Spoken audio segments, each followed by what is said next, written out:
Bueno, nos habíamos quedado acá, ¿sí? Entonces, tenemos dos parciales, ¿sí? Con su flotante al finalizar la cursada. Si desaprueban el flotante porque desaprobaron un parcial, ¿sí? Tienen la integradora con los temas que desaprobaron, con los temas que no llegaron a aprobar o no llegaron a entender, solo con esos temas, no con todos los temas del parcial. Y si desaprueban la integradora, ¿sí? Tienen la última opción, que es el examen final regular. Esa es la última. Ahí está el link del grupo de WhatsApp. Buenísimo. Me encantó. Y después díganme quién va a ser el delegado. Así yo le doy mi número de teléfono a esa persona. Bueno, entonces, repito, materia promocionable. ¿Sí? Para promocionar, ahora voy a dar cómo tienen que ser las cosas. Para poder ser regular, para no perder, para no quedar libre en la materia, tengo que tener el 75% de las actividades prácticas. O sea, yo aprobé los parciales, pero no entregué ningún trabajo práctico de los virtuales y no voy a aprobar la materia, voy a quedar libre, ¿sí? Porque no tengo presentes, falté a lo virtual. ¿Mm? Y ni hay que hablar si falto a las presenciales. Tengo muchas más faltas, ¿sí? Las presenciales también. Tenemos faltas presenciales y faltas virtuales acá en mi comisión, que es la híbrida, ¿sí? Para tener los presentes virtuales tengo que entregar las actividades virtuales y para tener los presentes presenciales tengo que entregar las actividades presenciales. Y estar ahí, aparecer, pues yo voy a pasar una hoja para que se anoten los que vienen, ¿sí? Bueno, apruebo los dos parciales y si no apruebo uno de los dos, puedo ir a la integradora y si desapruebo la integradora, voy al fin. ¿Qué más? ¿Sí? Para promocionar, ¿sí? Hagamos cuentas, pensemos. Entonces, además de lo anterior, tengo que tener más de 6 en ambos parciales o en sus recuperatorios. Y promedio 7 sin redondeo. ¿Sí? Yo tengo que sacar más de 6 en ambos parciales, ¿sí? Para poder promocionar. ¿Sí? Para poder promocionar. Y tener un promedio superior a 7. ¿Sí? Sin redondeo. ¿Sí? Un promedio con qué? Con el resto de las actividades y otras cosas que vamos a ir haciendo. De esa manera yo promociono la materia. Les digo la verdad, hasta ahora, en mi comisión, todas las personas que han llegado a la instancia del segundo parcial y no han aprobado, han promocionado. ¿Sí? Solo hace 2 años, un año atrás, 2 años, dos compañeras fueron a la integradora y la promocionaron en la etapa de integradora. Pero nada, solamente en esos casos. ¿Sí? Solamente en esos casos.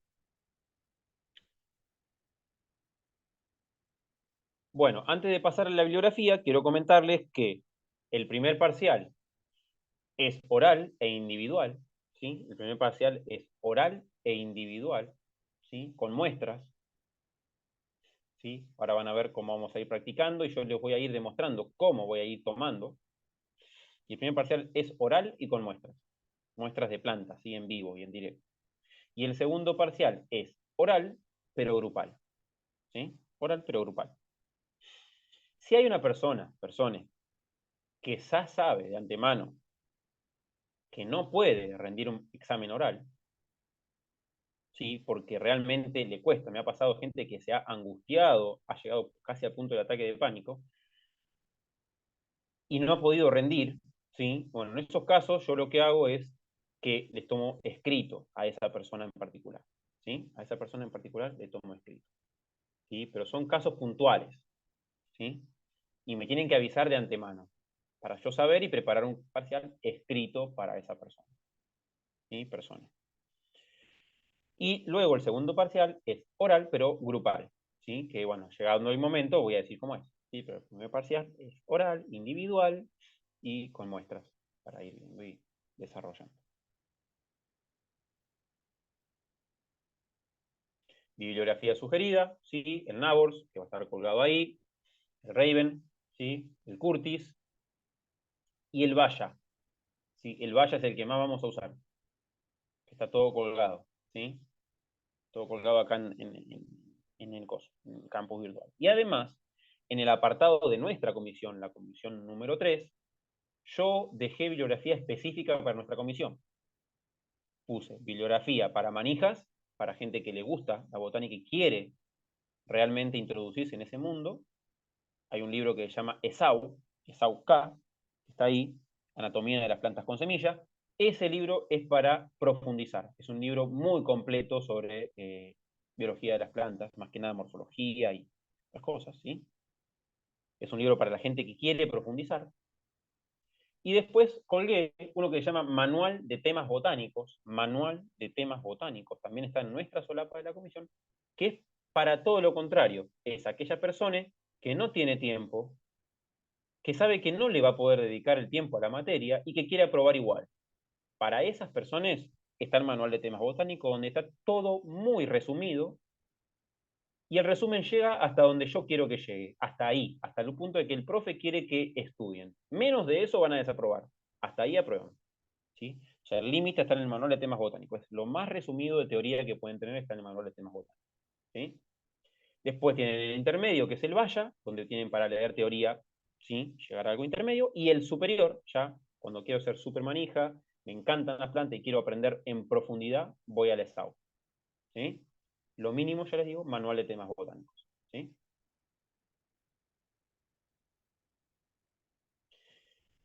Bueno, entonces la presentación va a ser la clase 1, concepto de biodiversidad y de especie y clasificación actual de los seres vivos. Esto vamos a llegar ahora, que lo voy a hacer muy rápido, porque esto son temas que ya se vieron en biología, en el cuatrimestre anterior, ¿sí? Lo habrán visto en biología, diversidad y especie, y clasificación de los seres vivos. Yo sé que también lo vieron porque yo fui profe de biología de esta materia antes de ser profe de introducción a la botánica.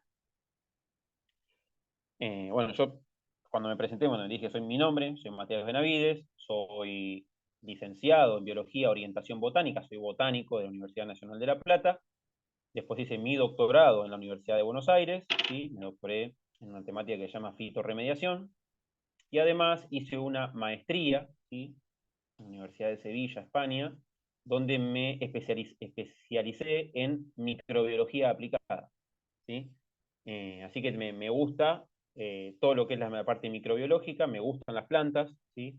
Eh, todo eso, todo lo que es rizósfera también me gusta, me especialicé también en hongos micorrízicos, arbusculares. Bueno, esas son todas como mis ramas de estudio. Y bueno, y además soy el director del vivero de la Facultad de Ciencias Naturales y Museo en La Plata. Soy el director de ese vivero, el director ejecutivo. Y bueno, nada, trabajo también en La Plata. Cuando voy a Hurlingham, generalmente antes paso por La Plata, trabajo ahí en el vivero, estoy con mis compañeros. Y bueno, nada, estamos en eso. Así que si tienen alguna duda, consultas, lo que sea, me pueden preguntar. Perdón que no lo dije antes, eso no me di cuenta de haberlo dicho en el primer momento.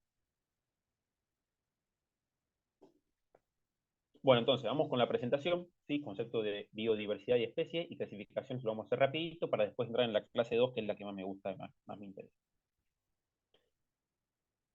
Bueno, ¿por qué sí tenemos estas imágenes acá? Y bueno, porque estas imágenes representan, ¿sí? Justamente el tema de la biodiversidad o la diversidad biológica, ¿sí? Que es lo normal, es lo común, es lo que abundó siempre en este planeta. ¿Hasta cuándo? ¿Hasta qué? Hasta que aparece el ser humano, y el ser humano empieza a racionalizar todo y a llevarlo todo a un punto para el beneficio mutuo, el beneficio propio del ser humano, sin pensar en el resto de la naturaleza, ¿sí? Aislándose de la naturaleza, ¿sí? Siendo antropocéntrico, ¿sí? Siendo etnocéntrico, siendo una especie que se autodenomina como la líder, como la que está en lo más alto, ¿sí? De la escala evolutiva, lo que sea, ¿sí? Y fíjense que se plantea como una pirámide donde el más alto está el ser humano. Y no, la realidad que se sabe de hace muchos años y hoy más que nunca, que no existe tal pirámide, sino que existe una red, un entramado, muy entramado, de relaciones entre seres vivos y entre seres vivos y el ambiente que los rodea, donde ningún ser es más que otro, sino que esos seres se complementan entre sí, se ayudan para lograr la vida en este planeta. Entonces, si hay un ser que se abusa y se excede, tarde o temprano lo que va a pasar es un desequilibrio tal que va a ser irremediable, que es lo que está pasando con muchos lugares donde ese ser humano actúa, ¿sí? Entonces, ¿qué es lo que tenemos que propiciar siempre? La diversidad, y en todos los ámbitos de la vida, no solo en el ámbito natural, sino en los ámbitos sociales, nuestros. También la diversidad siempre es lo óptimo, siempre es lo que nos va a dar el mejor rendimiento, la mejor calidad de vida. ¿Sí? La diversidad en todos los aspectos de la vida. ¿Eh? Y en el caso nuestro de la humanidad, el respeto por la otredad, por el otro, reconocer al otro como ser diferente, diferente a mí, algo que no es igual a mí, obvio, no piensa igual que yo, no habla igual que yo, no vive igual que yo y no hace nada igual que yo, exceptuando cumplir las reglas de tránsito, cumplir las reglas de la sociedad, que las tenemos que hacer entre todos para poder vivir. Eso sí tenemos que hacer entre todos, porque es algo que nos abarca a todos, una ley, ¿sí? Habrá gente que no cumple la ley, las hay, muchísimas en nuestro país y en el mundo también, pero bueno, allá ellos con las leyes, cómo las cumplen y si las quieren cumplir o no. Pero una ley es algo universal. ¿Podemos estar de acuerdo o no con las leyes? ¿Podemos ser más anarquistas, menos anarquistas? Sí, pero bueno, es lo que tenemos y es lo que tenemos que adecuarnos y vivir en esa sociedad. Bueno, también ocurre que en la naturaleza hay cosas que debemos respetar, como la diversidad, ¿sí? Y bueno, eso es lo que a veces nos cuesta tanto como seres humanos. Entonces, acá hay, sí, justamente una explicación de esa diversidad y que para poder, sí, conocer esa diversidad y poder entenderla un poco más a esa diversidad biológica, hay dos ramas de la ciencia de la biología, que son la sistemática y la taxonomía, que se encargan de clasificar y nombrar a los seres vivos, ¿sí? E ir identificando a esos seres vivos poniéndoles nombre. Esto no quiere decir que esos seres vivos no existan hasta que no son descubiertos. No, eso es mentira. ¿Sí? Todo existe, ¿sí? Todo existe. Lo que pasa es que el ser humano lo resignifica y lo ordena porque es nuestra característica, ¿sí? Ordenar, sistematizar, clasificar, ¿sí? Nuestra característica como ser humano. No quiere decir que eso no exista, sí existe, pero después le damos un nombre, le damos una entidad, ¿sí? Le damos una entidad. Bueno, las ramas de la ciencia que le dan entidad, que le dan nombre valorable para una sociedad, son la sistemática y la taxonomía. Pero vamos a ir viendo bien de qué se trata. Entonces, sistemática, fíjense, clasifica especies a partir de su historia evolutiva, la filogenia. ¿Sí? Y se ocupa de la diversidad biológica desde un punto de vista descriptivo e interpretativo. ¿Sí? Interpretar cómo es la historia evolutiva de todos los seres, en un árbol de la vida, por ejemplo. Ahora, la sistemática arma este tipo de arbolitos donde va relacionando cada taxón, que es cada nombre, cada ser vivo es un taxón, y los va relacionando con sus ancestros. Y siempre hay un ancestro en común para varios taxones, que es del cual deriva, del cual evoluciona. Porque recuerden que una especie evoluciona siempre en otra, y en otra, y en otra, y cada vez hay más especies porque van evolucionando, van cambiando, dejan de ser la misma especie cuando ya no se pueden reproducir entre sí, y ahí se empiezan a diversificar y formar otras especies. ¿Sí? Entonces siempre hay una tendencia al aumento de la diversidad, siempre. Y bueno, la filogenia se encarga de eso, de relacionar y ver quién desciende de quién y cómo es esa historia evolutiva, cómo fue, de dónde, cuáles son los ancestros. Y bueno, de eso se encarga un poco la sistemática. ¿Sí? La taxonomía, fíjense, es muy parecida, la diferencia es sutil y mínima, casi que no hay. ¿Sí? Fíjense, la taxonomía biológica es la teoría y práctica de clasificar organismos. ¿Sí? Clasifica, los separa. ¿Sí? Los separa en un orden jerárquico de algo muy, muy, muy inclusivo, que es el reino, ¿sí? Como puede ser el reino planta, el reino animal, el reino bacteria, a algo muy, muy poco inclusivo, que es específico, valga la redundancia, como es la especie. Entonces, una especie es algo individual. Ahora, esa especie está dentro de un género, y ese género engloba a varias especies que se parecen en algún punto. Ahora, ese género que tiene varias especies dentro es englobado por una familia. Una familia contiene muchos géneros que, a su vez, esos géneros se parecen entre sí en algunas cositas, lo cual le permite estar dentro de una familia particular. A su vez, las familias pueden estar englobadas dentro de órdenes. Esos órdenes van a englobar varias familias que tienen cosas parecidas entre sí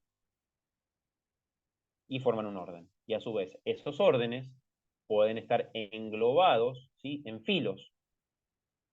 ¿Sí? Entonces, esos filos van a tener varios órdenes con varias familias, con varios géneros y con muchas especies. Entonces, cada vez se hace más, ¿sí?, general, y si bajo, se hace específico. ¿Sí? Entonces, esto es jerárquico. A medida que avanzo, ¿sí?, la jerarquía se hace mayor y más inclusiva, y a medida que desciendo, la jerarquía se hace menor y menos inclusiva.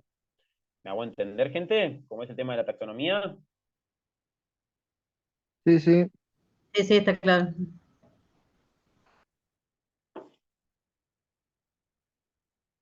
Bueno, entonces puedo seguir avanzando. Igual ya les digo, está todo grabado esto, también queda para ustedes. Entonces, esto, lo que está acá,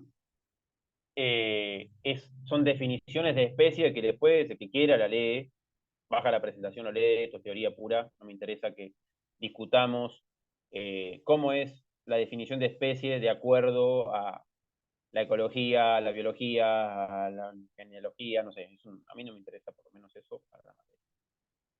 Entonces, una especie, sí, si hablamos en términos taxonómicos, es digamos, un taxón, en este caso el álamo blanco, el populus, ¿sí?, que para poder definir ese taxón, yo tengo que ponerle un nombre binomial. Sí, sí, María, Marina, sí, sí, Marina, ¿qué pasó? ¿Hay algún cronograma? Eh, en teoría el cronograma estaría colgado, pero si no está, ahora cuando estamos por terminar, yo doy un cronograma, ¿sí? Doy un cronograma.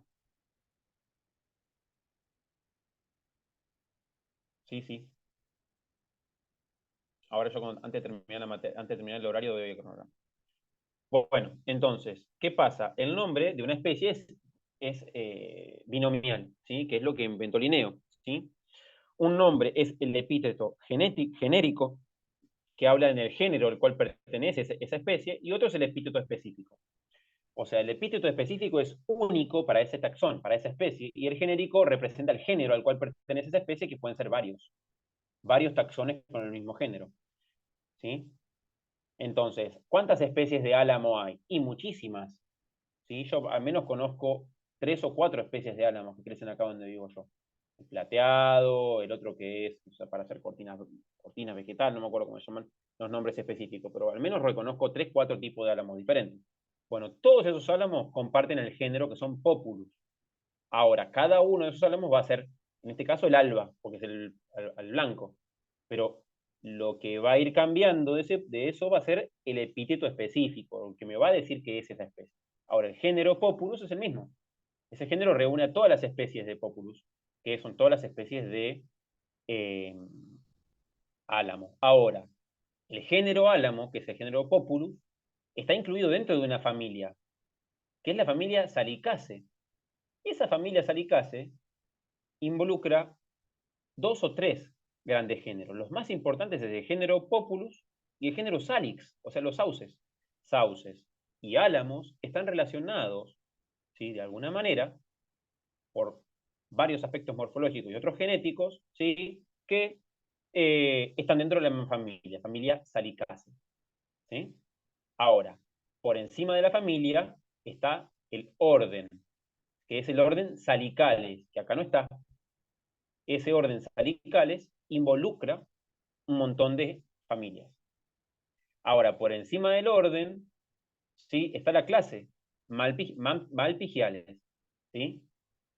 Dentro de la clase está la división Magnoliofita.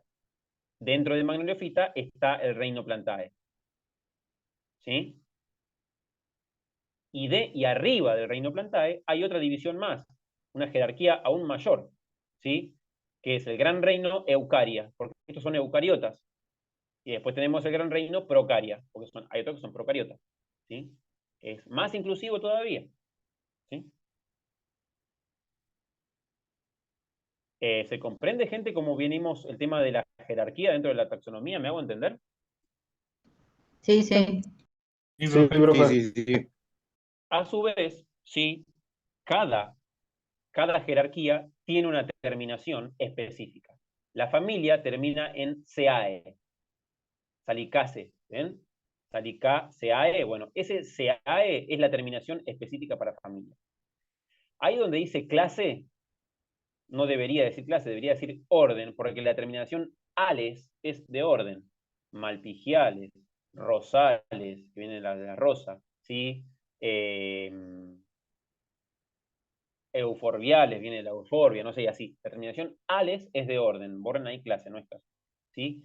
Fita, si es de división, la terminación fita, PHIYTA, y AE es reino, ¿sí?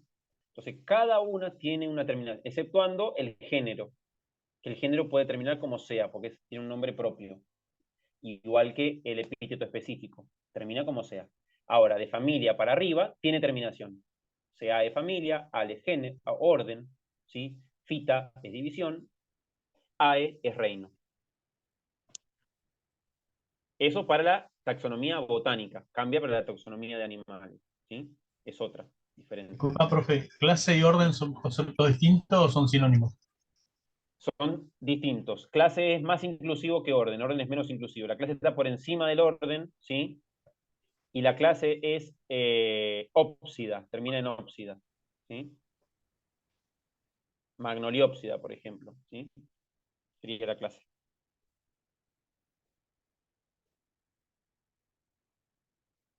Hay un error, me acabo de dar cuenta ahora que hay un error en esta diapositiva. Bueno, acá hay historia, que esto queda para ustedes, para que lo lean después, ¿sí? Un poco de historia, cómo llegamos, ¿sí? Más cosas, que eso lo pueden encontrar en Wikipedia, buenos libros, cuál es la definición de la botánica, ¿sí? Y acá encontramos, sí, diferentes ramas de la botánica, que acá me voy a detener un poquito, ¿sí? La sistemática, la morfología, la fisiología, la ecología, ¿sí? La anatomía, la etnobotánica, la paleobotánica, la botánica económica, la biotecnología y la fitopatología. Son diferentes ramas de la botánica y ahora vamos a ver un poquito de qué se trata cada una y qué función, o sea, qué estudia cada rama de la botánica. Y bueno, la morfología sí estudia la forma de los órganos vegetales, ¿sí? Cómo están constituidos esos órganos, ¿sí? Y va a comparar esa diversidad de formas para hacer una morfología comparada, ¿sí? Ahora, ¿qué estudia la anatomía? Estudia, ¿sí?, la estructura interna de las plantas, ¿sí? Entonces, la morfología es cómo se constituyen esos órganos y la anatomía es la estructura interna, cómo están distribuidos los tejidos dentro de cada órgano, ¿sí? O dentro de la célula, ¿sí? Después tenemos la fisiología vegetal, ¿sí?, que estudia las funciones que dan, ¿sí?, que se dan en las plantas, ¿sí? El objetivo de esta disciplina es estudiar los procesos metabólicos. Cómo son los procesos metabólicos y cómo es el desarrollo y el crecimiento de una planta a través de esos procesos y cómo se van dando. Estudian las hormonas, los movimientos, el transporte de agua, transporte de minerales, la apertura y cierre de estomas, montones de cosas estudia la fisiología vegetal.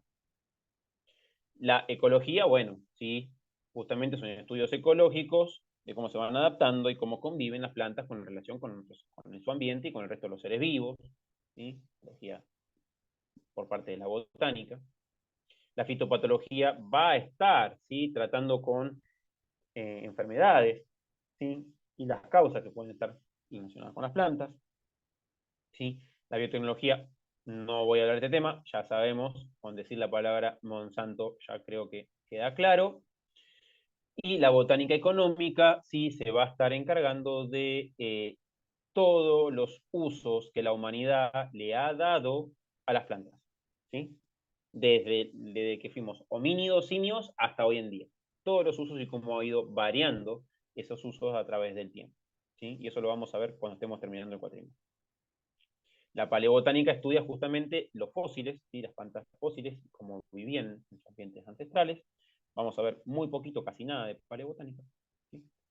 Y la etnobotánica está relacionada con la botánica económica y tiene que ver el uso y aprovechamiento de las plantas por las diferentes culturas a lo largo del tiempo, ¿sí? Es más un análisis antropológico el que hace la etnobotánica, ¿sí? En cambio, la botánica económica es más sociológico. Bueno, la etnobotánica es más antropológico, como no sé, como las enseñanzas de Don Juan, como el libro de Hoffman, ¿sí? Así, de esa onda. ¿Sí? ¿Qué pasa? Acá está tachado esto porque hasta hace unos 10 años atrás se utilizaba esto, el reino y los 5 reinos de Whitaker, ¿sí? Plantae, Fungi, Animalia, Protista y Moneda. Esto hoy en día no se está usando así porque con los análisis moleculares se dieron cuenta que hay mucha más diferenciación, que hay más reinos, ¿sí? Hoy se está usando otra cosa. Pero nosotros, a los fines prácticos, no vamos a quedar con esto, con los 5 reinos de Whitaker, Plantae, Fungi, Animalia, Protista y Moneda, con los temas prácticos y didácticos. Pero sepan que esto avanzó y que el árbol de la vida hoy cambió, es otro.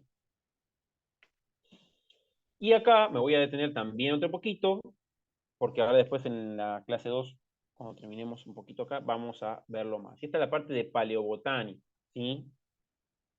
Entonces, nosotros tenemos a la izquierda, ¿sí? Las eras geológicas, ¿sí? Desde los 4.500 millones de años, el bordó de abajo, ¿sí? Que es donde se cree que inició la Tierra, donde se formó la Tierra, hasta el presente, ¿sí?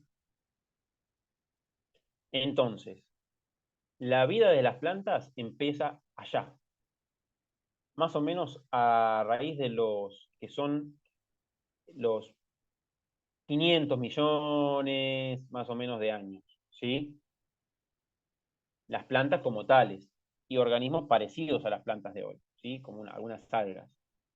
Hasta antes de eso había microorganismos solamente microorganismos, ¿sí?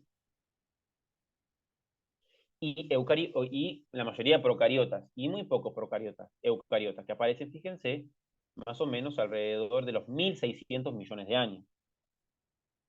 ¿Sí? Las bacterias, cianobacterias, que son las productoras de oxígeno, aparecen hace unos 3.600 millones de años. ¿Sí? Las cianobacterias, las algas unicelulares azuladas. ¿Sí? Hace 3.600 millones de años empieza a aparecer muy lentamente el oxígeno. ¿Sí? Muy lentamente el oxígeno. En 10 minutos se corta este zoom de 40 minutos. Cuando se corta el zoom, ni bien se corta, controlamos 20 minutos, que va a ser el recreo, y nos volvemos a conectar. ¿Queda claro? Sí, sí. Se corta el zoom, Sí, se sí. apaga, a los 20 minutos nos volvemos a conectar exactamente para continuar con la clase. Bueno, sigo. Ok. Entonces,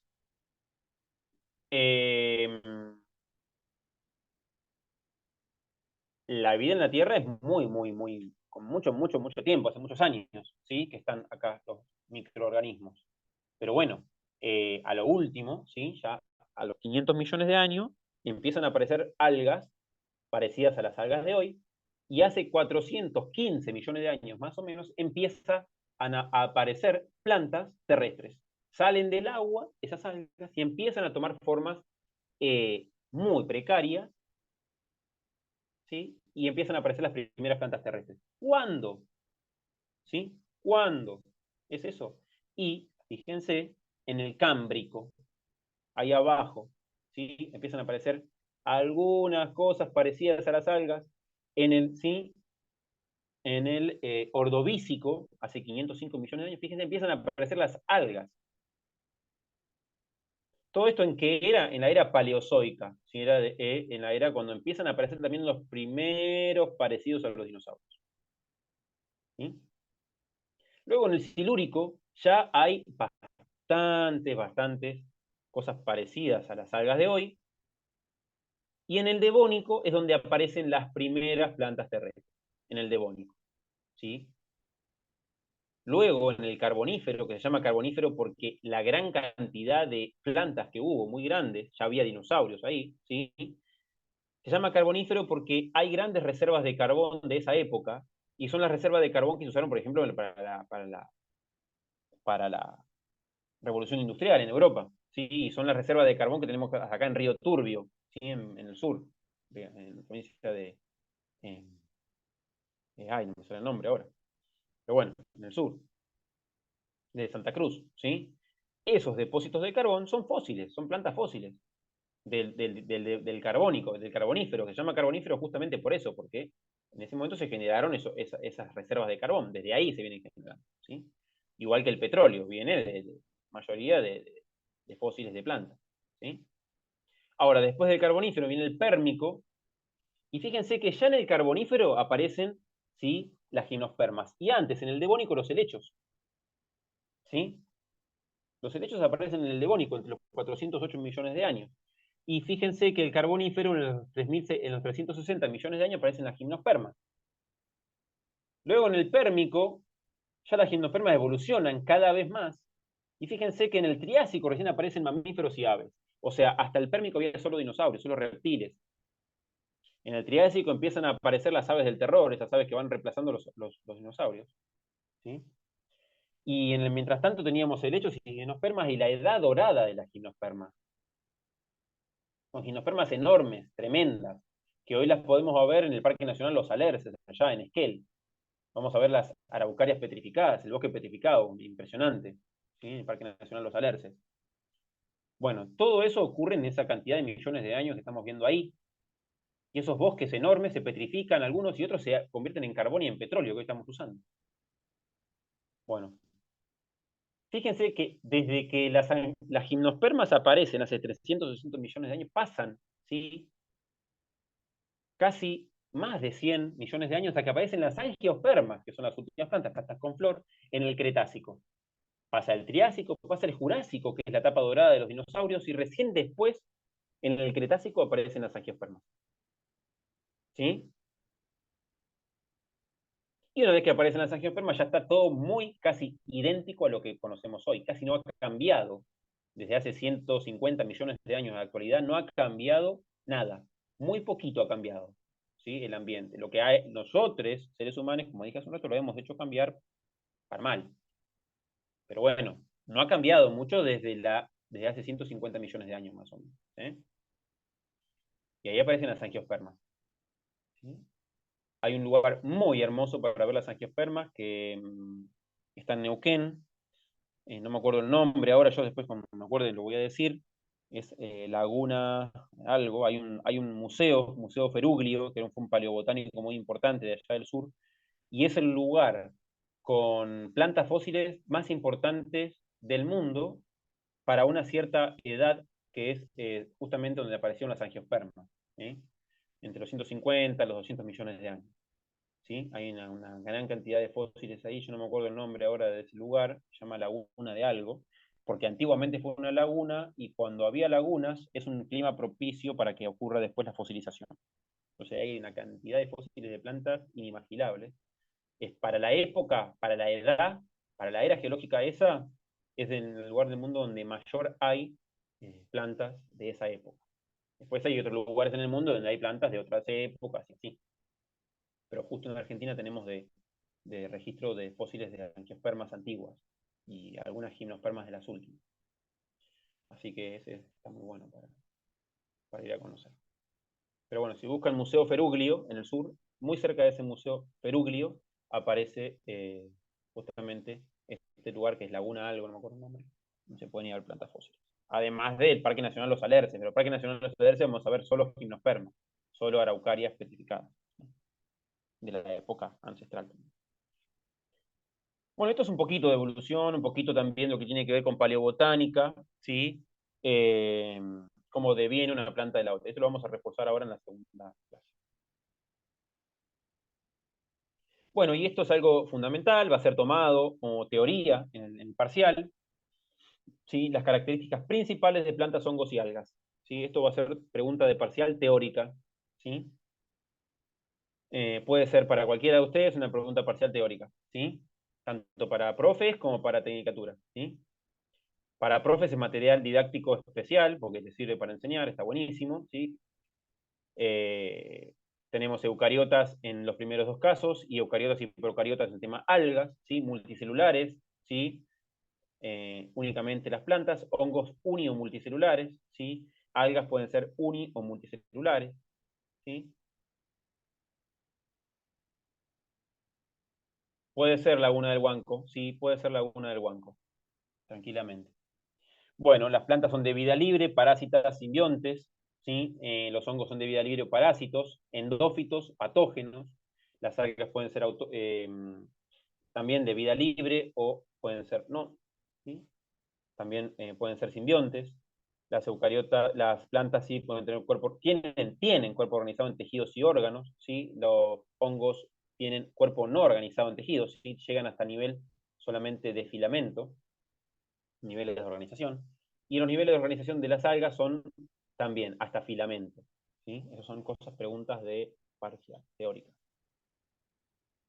La rama de la biología que se encarga de estudio de cada uno es la botánica, la micología y la psicología.